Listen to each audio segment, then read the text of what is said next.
ಗಿಣಿ ಮತ್ತು ವ್ಯಾಪಾರಿಯ ಕತೆ. ಒಮ್ಮೆ ಕಾಲದಲ್ಲಿ ಒಂದು ದೊಡ್ಡ ವ್ಯಾಪಾರಿ ಇರ್ತಾನೆ. ಅವನು ವಿದೇಶದ ದೇಶಗಳಿಗೆ ವ್ಯಾಪಾರಕ್ಕೆ ಹೋಗುತ್ತಾನೆ. ಅವನ ಮನೆಯಲ್ಲಿ ಒಂದು ಅತ್ಯಂತ ಸುಂದರ ಹಸಿರು ಗಿಣಿ ಇತ್ತು. ಆ ಗಿಣಿ ಮಾತನಾಡುತ್ತಿತ್ತು, ಗೀತೆ ಹಾಡುತ್ತಿತ್ತು, ಎಲ್ಲರಿಗೂ ಪ್ರಿಯವಾಗಿತ್ತು. ಒಂದು ದಿನ ವ್ಯಾಪಾರಿ ವಿದೇಶಕ್ಕೆ ಹೋಗಲು ತಯಾರಾದ.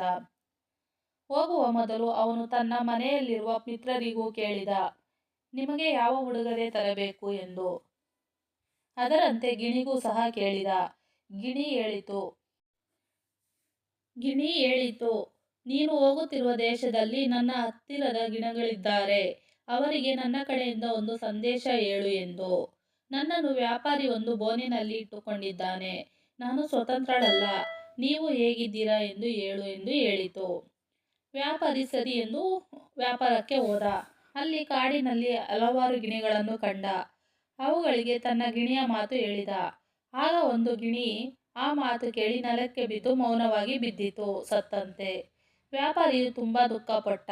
ಓಹ್, ನಾನು ಹೇಳಿದ್ದರಿಂದ ಅದು ಸತ್ತು ಹೋಯಿತು ಎಂದುಕೊಂಡ. ವ್ಯಾಪಾರಿ ಹಿಂದಿರುಗಿ ತನ್ನ ಗಿಣಿಗೆ ಎಲ್ಲವನ್ನೂ ಹೇಳಿದ. ಆಗ ಆ ಗಿಣಿಯು ಸಹ ಆ ಕ್ಷಣದಲ್ಲೇ ಬೋನಿನಲ್ಲಿ ಬಿದ್ದು ಮೌನವಾಗಿ ಸತ್ತಂತೆ ನಟಿಸಿತು. ವ್ಯಾಪಾರಿಯು ದುಃಖದಿಂದ ಬೋನನ್ನು ತೆಗೆದು ಗಿಣಿಯ ಶವವನ್ನು ಹೊರತೆಗೆದ. ಆದರೆ ಏನಾಯ್ತು ಗೊತ್ತಾ?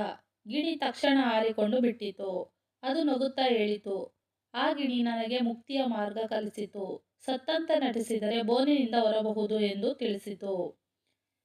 ವ್ಯಾಪಾರಿ ಅಚ್ಚರಿಪಟ್ಟು ನೋಡುತ್ತಿದ್ದ. ಗಿಣಿ ಕಾಡಿನತ್ತ ಹಾರಿತು, ಮುಕ್ತಳಾಗಿ ಸಂತೋಷದಿಂದ.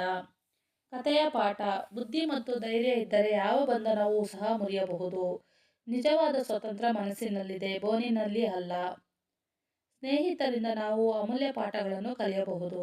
ಈ ವಿಡಿಯೋ ಇಷ್ಟ ಆಗಿದ್ದಲ್ಲಿ ಲೈಕ್, ಶೇರ್ ಮತ್ತು ಸಬ್ಸ್ಕ್ರೈಬ್ ಮಾಡಿ. Thank you for watching.